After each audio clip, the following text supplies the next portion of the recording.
નમસ્કાર મિત્રો, તમારું સ્વાગત છે અમારી ચેનલ રેખાની વાર્તામાં. એક નવી વાર્તા સાથે મિત્રો વાતો ચાલુ થાય ત્યાં સુધી ચેનલને સબસ્ક્રાઈબ કરી લો. ચાલો મિત્રો, આપણે વાતો ચાલુ કરીએ. મારું નામ ખુશ્બુ છે અને હું 22 વર્ષની છું. લે જમી લે, એટલું જ કહી મેં મારા ભાઈને સામે જમવાનું મૂક્યું અને તે હમણાં જ કામ પરથી પાછો આવ્યો હતો અને નાહી ધોઈ જમવા બેઠો હતો. ચટણી હું જમવા આપી પાછી ફર્યા હતી. થાળીમાં રહેલી ચટણીને જોઈ મારા ભાઈ કહ્યું. મેં મોં ફેરવીને તેને નરમ અવાજથી કહ્યું, શાકભાજી ખરીદવાના પૈસા ન હતા. એને મમ્મીએ પણ ચટણી સાથે રોટલી ખાધી છે, તું ખાઈ લે, કહીને તે જમવા જવાબ સાંભળ્યો વિના મેં તેની સામે થોડું પાણી રાખ્યું અને પછી મારા આંસુ છુપાવવામાં રૂમમાં ગઈ. ગરીબી પર બહુ ખરાબ વાત છે. જીવન તમામ સમસ્યાઓને એક જ ઝટકે બનાવી દે છે અને એટલું જ નહીં પણ ઘણું બધું શીખડાવી દે છે. મેં મારા ભાઈ સાથે ખોટું બોલ્યું કે એની ચટણી સાથે રોટલી ખાધી, પણ સત્ય એ હતું કે ઘરમાં લોટ ન હોવાથી અમે રોટલી ખાધી ન હતી. ઘણી વખત એવું બનતું કે અમારે ઘરમાં પૈસા ખતમ થઈ જાય અને મારે મારા ભાઈ સામે રોટલી સાથે ચટણી રાખવી પડતી અને ક્યારેક તો લોટ પણ હોતો એટલે અમે ભૂખ્યા સૂઈ જતા અને હું મારા ભાઈ રોટલી આપી દેતી કારણ કે તે રાતે કામ પરથી પાછો આવતો હતો. અમે રોટલી ખાધી નહીં અને તેને સાચવી જેથી અમારા ભાઈ આપી શકાય. રૂમમાં આવીને હું મારી વૃદ્ધ માતાને પગ દબાવવા લાગી. મેં પગ દબાવ્યા તો સદા ખુશ રહેવા આશીર્વાદ આપીને ઘેરી ઊંઘમાં જવા લાગી. જ્યારે મેં મારા પરિવાર જીવન વિશે વિચારવાનું શરૂ કર્યું, હવે વધુ મુશ્કેલ બની રહ્યું હતું અને મારા સબર પર તૂટી રહ્યા હતા. હું હજી એમ ખોવાયેલી હતી કે અચાનક મારા ભાઈ અવાજ સાંભળીને દરવાજા તરફ જોવાનું શરૂ કર્યું. જજ ઊભો હતો અને બંને જોઈને રહ્યા હતા. તેને મારી સાથે કંઈક વાત કરવી હતી. તેને મારા પર આંગળી મૂકીને ચૂપ રહ્યું કહ્યું. રૂમમાં દરવાજો બંધ કરી બહાર આવીને કહ્યું, હા બોલ, શું? જ્યારે તે સવાલ ભરી આંખોથી જોયો તરત તેણે શર્ટના ખિસ્સામાંથી કંઈક કાઢવાનું શરૂ કર્યું અને પછી તેને વસ્તુ કાઢીને મારી તરફ લંબાવી અને મારા ચહેરા પર ખુશીનો રંગ ચમકાયો. તે પૈસા હતા, 3000 રૂપિયા. મેં તેને કહ્યું કે તેને મજૂરી મળી ગઈ છે. મેં મારા ભાઈને પીઠ પર હળવેથી થપથપાવીને પૂછ્યું. તેણે કહ્યું કે હા, પણ કંઈ બોલ્યો વગર પોતાના રૂમમાં ગયો અને હું પણ મારા રૂમમાં આવી પૈસા સુરક્ષિત રાખ્યા અને સૂવા માટે મારા પગલાં પર સૂઈ ગઈ. તેથી મારી ચિંતાએ પણ સમાપ્ત થઈ ગઈ હતી. પરંતુ તે ચોક્કસ પણ મારા મગજમાં આવ્યું કે ગરીબી હોવી એ જ પોતાનો મેજરની વાત છે. મારી આંખો સામે મારા જીવન ઘણું વર્ષો વીતી ગયા અને એમે એક પણ સુખ ન મળ્યું. બ્લેક મારું આખું જીવન દુઃખથી ભરેલું હતું. જ્યારથી હું હોશમાં આવી ત્યારથી મેં પોતાના એક ગરીબી ઘરમાં જોઈ. ઘરમાં મારા પિતા, મારી માતા, મારા ભાઈ અને હું રહેતા. મારા ભાઈ મારાથી 4 વર્ષ નાના હતા અને તે સિવાય મારે કોઈ બીજા ભાઈ બહેન નહોતા. મારા માતા અને પિતા ભણેલા ન હતા. માતા ઘરે સંભાળતી હતી. પિતા અમને ખવડાવવા માટે સખત મહેનત કરતા અને ભણેલા ન હોવાથી કારણ કે મારા ભાઈ પણ ભણી શક્યા ન હતા. આમ ગરીબી હોવાથી મારા માતા પિતા અને પિતાનું સંબંધીઓ અમારે ઘરે ભાગ્યે જ આવતા હતા. હું માનું છું કે મહેમાનમાં ભગવાન છે, પરંતુ અમારા જેવા ગરીબ લોકો માટે તે શેતાન બની જાય છે, જેના માટે આપણે કોઈને પૈસા ઉછલી ના લેવા પડે. તેથી અમને તેના અવાજમાંથી ખુશ હતા. જીવન એક કઠોર કસોટી બની રહ્યું હતું અને મુશ્કેલીમાં વધી રહી હતી. જ્યારે મારા ભાઈ 16 વર્ષના થયા ગયા હતા કે જ્યારે મારા પિતાનું અવસાન થયું. આ પછી અમારી હાલત ખૂબ જ ખરાબ થઈ ગઈ, જેના કારણે માતા બીમાર પડતા લાગી. પહેલાં હું સીવણ ક્લાસ કરતી, પણ હવે ઘરની બધી જવાબદારી મારા સાથે આવી ગઈ. તેથી મને સીવણ માટે સમય મળતો ન હતો અને પહેલાં જેટલા પૈસા કમાવી શકતા ન હતી. ભાઈ માત્ર 16 વર્ષનો હતો. તે હજુ કંઈક સમજાતો ન હતો, પરંતુ તે છતાં તે કામ શોધવાનું શરૂ કર્યું. કારણ કે તે પેટ ભરવાના માટે કંઈક કરવું જરૂર હતું. તેને તો એક જ અઠવાડિયામાં મજૂરી મળી ગઈ. આખો દિવસ તે કામ કરવા અને સાંજે ઘરે પાછો આવતો. ત્યાં તો રોજના પૈસા મળતા, 2 ટાઈમનું ભોજન મળતું અને અમે અમારી માતાની દવા લેતા. આવું 22 વર્ષ થઈ ગયા. જ્યારે મારા ભાઈ 18 વર્ષના થયા, તેણે જણાવ્યું હતું કે એક વર્કશોપમાં કામ કરે છે. માલિક સરસ છે. સાંજે 7 વાગ્યે ઘરે પાછો આવતો. હું ચિંતિત હતી, પરંતુ તેણે મને અવસાન આપ્યું કે જે જગ્યા પર કામ કરે છે તે સારી છે. તેના આપેલા 3000માંથી અમે 10 દિવસ વિતાવ્યા હતા. આજે તે કામના દુકાનમાં માલિક પાસેથી પૈસા મળ્યા હતા અને મેં તેને કહ્યું હતું કે જો તમે આવો ત્યારે શાકભાજી વગેરે ખરીદી આવતો ભોજનની બનાવીશ, જેના પર તો હું આ કહી જતા રહ્યો હતો. આમ તો રોજ 7 વાગે આવી જતા, પણ આજે 9 વાગી ગયા હતા. મારા ભાઈ રાકેશ હજી આવ્યા ન હતા. હું મુશ્કેલીમાં હતી. રાત ખૂબ જ અંધારી થવા લાગી હતી. મેં હજી રાતની ભોજન બનાવ્યું ન હતું, કારણ કે મારી પાસે બજાર જઈને શાકભાજી વગેરે ખરીદવાના પૈસા નહોતા. હું મારા ભાઈને રાકેશની આવવાની રાહ જોઈ રહી હતી અને મારી મમ્મી બંને પરેશાન હતા. બપોરનો ભૂખ્યા, અને કારણ કે અમે દિવસમાં માત્ર 2 જ સમય ભોજન રાંધતા હતા, એટલે માટે બપોર પણ કંઈ ખાધું ન હતું. આજે જ કારણ હતું કે ભૂખ્યાને કારણે મારી માતાની હાલત ખરાબ હતી. હું ભૂખ્યા સાથે હું ચિંતિત પણ હતી. કોણ જાણે કે કઈ સ્થિતિમાં છે. હવે હું હજુ વધુ પરેશાન થઈ ગયો. અમે રાહ જોયા હતા ત્યાં સુધી રાતના 2 વાગ્યા હતા અને મારી માતાને હજી ભૂખમાં હતો. ત્યારે અચાનક દરવાજો દસ્તક થઈ. અમને થયું કે કદાચ રાકેશ આવી ગયો. મારી માતાએ મને ઝડપથી જમવાનું કહ્યું અને પણ ખુશીમાં પૂછ્યા વગર દરવાજો ખોલ્યા. પણ મારી સામે 4 છોકરાઓને જોઈને મને ખૂબ જ નવાઈ લાગી. મને કોઈ ખ્યાલ નહોતો કે કોણ છે અને કોણ નથી. હું વધુ પરેશાન થવા લાગી અને હું દરવાજો બંધ કરવા લાગી, પરંતુ તેમાંથી એક જ દરવાજાના પાસે પગ રાખી દીધો. તો હું ભગવાનની મા પાસે જવા લાગી. મા પણ મારી પાસે આવી રહી હતી, પરંતુ તે મારા સુધી પહોંચે તે પહેલાં જ એક છોકરાએ મને હાથ પકડી લીધી અને મને તેની સાથે ઘરની બહાર લઈ જવા લાગ્યો. ભયનો અહેસાસ થતો. ચિંતા પડવા મોં ખોલાવ્યું. પણ પછી તે છોકરાએ મેં મારો હાથ દબાવવાનું કહ્યું કે જો તે ચીચો પાડી તો મને તારી ઇજ્જતના બરબાદ કરી અને તને અહીં જ ફેંકી દઈશ. આમ સાંભળીને હું ડરી ગઈ. હું મારા બચાવ પણ કરી શકતી હતી, તેથી હું હજુ ચૂપ રહી અને જરા પણ અવાજ ન કર્યો, કારણ કે મને મારી ઇજ્જતની મારા જીવનનું કરતાં વધુ પ્રિય હતું. થોડા સમય પછી કાર ઊભી રહી. એક સુમ અને વિરાન રસ્તામાં હતો. તે મને કારમાંથી નીચે ઉતારી જૂના મકાનમાં લઈ ગયા અને એક જ રૂમમાં લઈ ગયા. અને ડરને કારણે મારું આખું શરીર કામ કરી રહ્યું નહોતું. હું મારા હૃદયમાં મંત્રનો જાપ કરી રહી હતી અને ભગવાને મારી ઇજ્જતના માટે પ્રાર્થના કરી રહી હતી. રૂમમાં લાવીને તેણે મને છોડી દીધી અને કહ્યું કે સાહેબ ના આવે ત્યાં સુધી આ છોકરી નજીક કોઈ નહીં જાય. તેમની વાત સાંભળીને મારા મનમાં ઘણો પ્રશ્નો આવ્યા લાગ્યા. મને ખબર ન હતી કે અર્થ શું હતો અને કન્યા એ હેતનું પૂરો કરવાનો તે મને અહીં લાવ્યો હતો. પરંતુ હવે હું સમજી રહી હતી કે કદાચ તે મારા નાશ કરવા મને અહીં લાવ્યા હતા. આ વાતની જાણ થતાં જ હું ખૂબ જ રડવા લાગી. અને તે એક જ સાહેબ પણ હતો જે મારી ઇજ્જતના બરબાદ કરવાનો હતો. હું એથી સામે મારા હાથ જોડીને પ્રાર્થના કરવા લાગી કે મને જવા દો.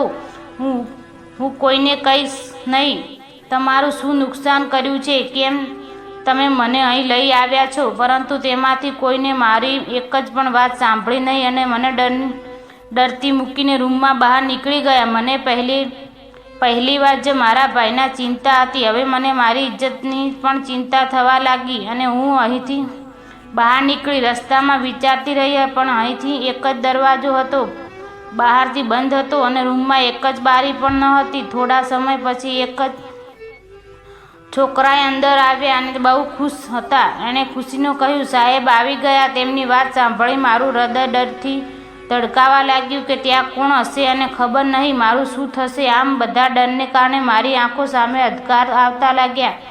એટલામાં દરવાજો ખુલવાનો અવાજ આવ્યો, પણ મેં દરવાજો ખોલવાની સાથે જ મારી સામે ઊભેલી વ્યક્તિને જોઈને હું ચોંકી ગઈ, કારણ કે તે મારા પિતાના મિત્રનો પુત્ર હતો. મારા પિતાના મિત્રનો પુત્ર રમેશ 25 વર્ષનો હશે.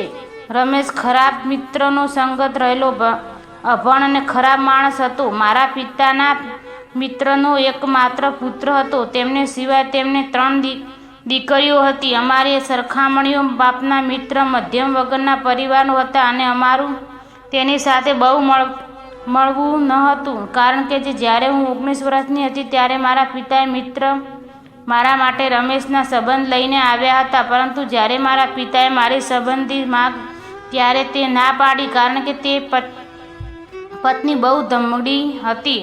અમારી ગરીબીની મજાક ઉડાવી અને ઘણીવાર અમારી નીચે સ્થિતિમાં માટે અમને ખરાબ વાતો કહેતી. ગરીબ હતા તે અમારું શું કહેવા. ધનવાન વ્યક્તિને કે નસીબદાન અને સંપ્રીત લખાવેલું હોય છે કે તમારા નસીબના હોય છે. તે માટે અમે બેકાર નથી, પણ પિતાના મિત્રની પુત્રીને અમને નકાશ ગણાયા. મારા ઇનકારને કારણે તેને અમારી સાથે સંબંધ સમાપ્ત કર્યા અને એમને મળવાનું બંધ કરી દીધું. મને ખરાબ લાગ્યું કે મારા કારણે પિતાના મિત્ર છૂટી ગયા, પણ તેના તારા સંભાળવામાં કરતાં અમારા વધુ સારું. તે પછી મેં ક્યારેય રમેશને કે પરિવારના તરફ જોયું ન હતું. ખરાબ પણ ન હતી કે આ સંબંધ રમેશની ઈચ્છાથી લેવામાં આવ્યો હતો કે પછી મારા પિતાએ મિત્રની ઈચ્છા મુજબ. પણ હવે રમેશ મારી સામે જોઈ મને બધું જ યાદ આવી ગયું. તેને જોઈને લાગતું હતું કદાચ મેં તેને લગ્નની ના પાડી તો આવી રીતે મારી પાસેથી બદલો લેશે. આમ વિચારીને હું રડવા લાગી, પણ કંઈ બોલી નહીં. તમે લોકો જાઓ અહીંથી. છોકરાઓને માલિકને એટલે કે રમેશ તેમની સાથે કડક સ્વભાવ વાત કરી, પરંતુ જ્યારે એક છોકરો તેમની કંઈક કહેવામાં પ્રયત્ન કર્યો ત્યારે તેણે તેની તરફ જોયું, જેને પર તેણે માથું નમાવ્યું અને તરત જ બાકીના છોકરાઓ લઈ ગયા. હવે હું રમેશ રૂમમાં એકલા રહી ગયા અને ડરવાને લીધે હું સમજી શકતી ન હતી કે મારું શું કરવું. ધીરે ધીરે ચાલવા મારી પાસેથી આવ્યા, મને મારી પાસે બેઠા. પછી ડરને લીધે હું ઊભી થઈ ગઈ અને તે કહેવા લાગી, તમે શરમ ના આવી તો જ પપ્પાની મિત્રની દીકરી અપહરણ કરીને અને ઇજ્જતને ખરાબ મૂકી. હું અંદરની ખૂબ જ ડરી ગઈ હતી. જો તો મને નુકસાન પહોંચાડો માગતા હતા તો હું કંઈ કરી શકતી ન હતી. આટલું ધમડ શેને છે? રમેશ અને મને પૂછ્યું. મેં કહ્યું, તમારી સાથે લગ્ન કરવાનો બદલો લઈ રહી છું. પણ તું આટલો કમજોર હતો મને ખબર પણ ન હતી. રમેશ ઝેરીલો શબ્દ કહ્યું, વધુ ન બોલ્યો, નહીં તો કોઈને માં બતાવવા લાયક નહીં રહ્યું. તેમને શબ્દ એટલે કઠોર હતો કે હું ગરજવા લાગી. રમેશ હા કહી રૂમમાંથી નીકળી ગયો અને તેને જતા સાથે જ એક છોકરો રૂમમાં આવ્યો અને હું મારા વિનાશની ડરથી ચીંચો પાડવા લાગી. પરંતુ તે મને જોતાં જ એક થાળી આપીને ચાલ્યો ગયો, જેને પર મેં રૂમમાં દરવાજો અંદરથી બંધ કરી દીધો અને જમવા તરફ આગળ વધી. પહેલાં તો મને લાગ્યું કે ખાવામાં કંઈક ભેળસેળ થઈ શકે તો, પરંતુ મને એટલી જ ભૂખ લાગી હતી કે પરિણામના ચિંતા કર્યા વિના મેં ખાવાનું શરૂ કર્યું. આમ તો પણ મેં દરવાજો અંદરથી બંધ કરી દીધો. જમવા પછી હું મારી માતા અને ભાઈ વિશે વિચારવાથી હતી. પછી મારા દિવસની દરેક ક્ષણ વિચાર સાથે પસાર થતા લાગી કે જલ્દી જ કોઈક આવશે અને હું બરબાદ થઈ જઈશ. પણ એ દિવસે પછી રમેશ મારી સામે ના આવ્યો. તેને જ છોકરાઓમાંથી કોઈ મારી નજીક ન આવ્યું. હવે તેની જગ્યાએ એક નવો છોકરો હતો જે મારા ભાઈ રાકેશની ઉંમરનો હતો અને તે જ મને રોજ 3 સમયનું ભોજન આપતો. રૂમમાં મારા માટે કપડાં પણ રાખવામાં આવ્યા હતા, જેને કારણે મને કોઈ મુશ્કેલી ના પડી. પરંતુ મારું હૃદયના મન મારી સમસ્યાઓમાં અને મારા ભાઈઓ અને ચિંતાઓમાં ફસાઈ ગઈ હતા. તે દિવસે કઠોર શબ્દ પછી હું રમેશ ફરી મળ્યા નહીં, કારણ કે તે મારી સામે આવ્યો ન હતો. 1 દિવસ, 2 દિવસ, 3 દિવસ અને પછી 10 દિવસ વીતી ગયા, પણ હું હજી જે રૂમમાં રહેવાથી કંટાળી ગઈ હતી તેમાંથી મુક્ત થઈ રહી હતી અને કોઈક રીતે અહીંથી ભાગવાની માગણી કરતી. મને અહીં સાંજે એક થયેલા 10 દિવસ થઈ ગયા અને હતા. પછી તે સાંજે દરવાજો ખોલી એક વ્યક્તિને અંદર આવતા જોઈને પણ આ જોયું હેરાન થઈ ગઈ. તે અંદર આવતા વ્યક્તિને બીજું કોઈ જ નહીં પણ મારી માતા હતી, જેમનું અહીં આવવાનું હું સપનામાં પણ ન વિચારતી શકતી હતી. મારી માતા જોઈને હું રડવા લાગી અને તેને કહેવા લાગી કે ખૂબ જ મુશ્કેલીમાં હતી. અહીં દિવસ પસાર કર્યા છે. હા, તે સાચું છે. મન અહીં કોઈ સમસ્યામાં નહીં, પરંતુ કેટલી મુશ્કેલીમાં પસાર થઈ હતી હું જાણું છું કે માત્ર મારા ભગવાન જ જાણે છે. મારી માતાએ મને આશ્વાસન આપ્યું અને મને બહાર લઈ જવા લાગી. મને એ જોઈને આશ્ચર્ય થયું કે મને રોકવા માટે બહાર કોઈ નહોતું. ઉલટાનું જે છોકરો મને ખાવાનું આપવા માટે રાખ્યો હતો તેણે એમને બેસાડી ઘરે મૂકી દીધી. જ્યારે હું ઘરે પહોંચી ત્યારે હું વિચારમાં ગભરાઈ ગઈ હતી. અત્યાર સુધી હું વિચારમાં બદનામ થઈ ગઈ હતી. હવે હું ખરાબ નથી કે લોકો તેનાથી શું કરશે, પણ મારી માતા બેફિકર હતી. મને મુશ્કેલીમાં રહ્યું હતું, પણ મેં રાકેશને ઘરમાં ક્યારેય જોયો ન હતો. તેથી મેં મારી માતા પૂછ્યું, પરંતુ તેણે સવારે મળી લેજે એવું કહીને તે મને ટાળી. આજે મને ઘણા દિવસો પછી સારી ઊંઘ આવી હતી. બીજા દિવસે વહેલી જાગી મેં નાસ્તો વગર તૈયાર કર્યો, પણ રાકેશ હજી આવ્યો ન હતો. મારી માતાએ મારી સમસ્યા વિશે કહ્યું. વિસ્તારના લોકો કંઈકનું ખોટું કરશે અને પણ પૂછ્યું તે આ મને કેવી રીતે શોધી અને તે સમજશે. હું મારી માતાને રમેશ વિશે કહેવા માગતી હતી કે તે આ કર્યું છે, પરંતુ મારી માતા મને સમાપ્ત આપી તૈયાર કહેવાનું કહ્યું ચાલી ગઈ. અને પછી જ્યારે હું તૈયાર થઈ ત્યારે તો મને તેની સાથે બહાર લઈ ગઈ. આગામી 1 કલાક મારું હૃદય ગભરાવા લાગ્યું, કારણ કે અમે હોસ્ટેલમાં હતા, પરંતુ મારી માતા અને કઈ વાર તૈયાર ન હતી. થોડી વારમાં રૂમની બહાર ઊભા રહ્યા, પણ જ્યારે હું રૂમમાં ગઈ ત્યાં તો રમેશ પગલ પર સૂતો હતો અને કેદમ ઉદાસ હતો અને ખરાબ હાલતમાં હતો. તેની માતા તેની નજીકના ખુરશી પર બેઠી હતી. મારી માતા તેની હાલત જોઈને આંસુ વહેવા રહેતી હતી, પરંતુ હું ખુશ હતી કે મારી સાથે ખરાબ વર્તન કરવા તેની સાથે પણ ખરાબ થયું. મેં મારી મમ્મીને કહ્યું કે રમેશ મારી સાથે શું કરવાનો પ્રયાસ કર્યો છે, જેને પર મારી માતાએ મને ઠપકો આપ્યો અને રમેશ માટે સહાનુભૂતિ દર્શાવવા લાગી કે તે ખૂબ જ નરમ છે. તેને કહ્યું કે રાકેશ વર્કશોપમાં કામ કરતો હતો, પરંતુ તમારા પૈસા ઘરે આપતો ન હતો. તેને બદલે તેણે જુગાર રમવાનું શરૂ કર્યું હતું. જેમ કે તે ઘણા પૈસા હાલ પણ તે ફરી રહ્યા કામ કરતા ખરાબ મિત્રોની સંગતમાં હતો. અને એટલું જ નહીં, તેણે નશો કરવાનું પણ શરૂ કર્યું. પરંતુ એક દિવસ તે રડતા રમેશ પાસે ગયો, કારણ કે ચોક્કસ અમારા રમેશને તે પરિવાર સાથે સંબંધ સમાપ્ત થઈ ગયો હતો. પણ રાકેશ અમને સાથે વાત કરતા હતા, કારણ કે તેનું લાગતું હતું કે રમેશ ઘણો સારો છે. અને જ્યારે રમેશ સાથે લગ્ન કર્યા હતા પછી તે ઘણા સુવિધા હતો. ક્યારેક કામ શરૂ કર્યું છે, પણ અત્યાર સુધી તેને લગ્ન કર્યા ન હતા. રડતા રાકેશ રમેશને કહ્યું આજે તે ઘણા પૈસા ગુમાવ્યા છે.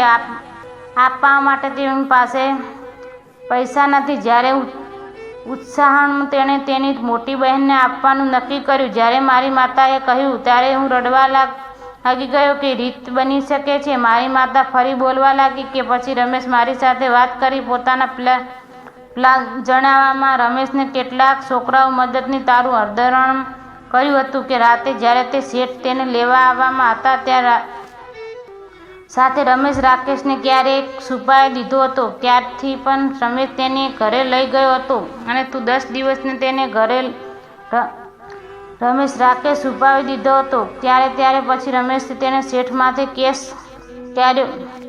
કર્યો અને કારણ કે તેને રાકેશને ધમકી આપી હતી કે બહેન તે લઈ જશે. ત્યારે બાદ પોલીસ તે શેઠ વિધિ સુબંધ ભેગા કર્યા અને તે શેઠની ધરપકડ કરી.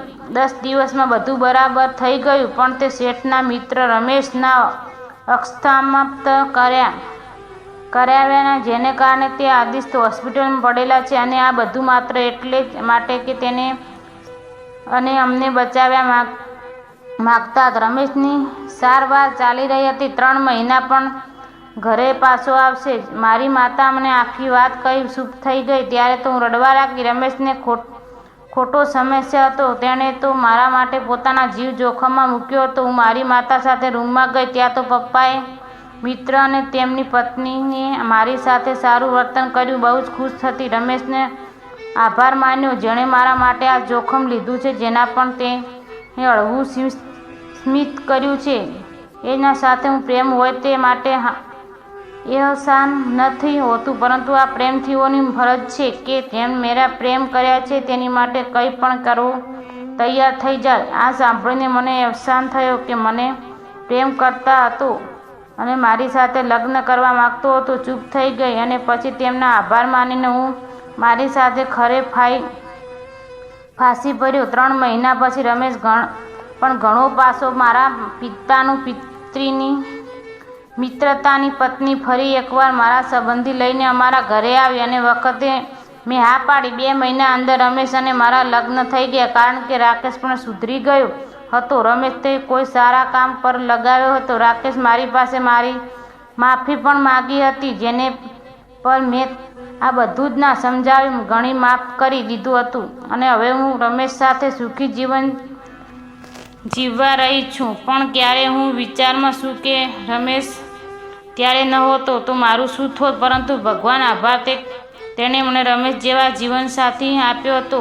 મિત્ર, તમને પસંદ આવ્યું હોય તો કોમેન્ટમાં જરૂર જણાવજો. અને હજુ સુધી ચેનલને સબસ્ક્રાઈબ ના કરી હોય તો કરી લેજો અને તમારી બીજા મિત્રો સુધી શેર કરજો. આપણે ફરી મળીશું એક નવી વાર્તા સાથે.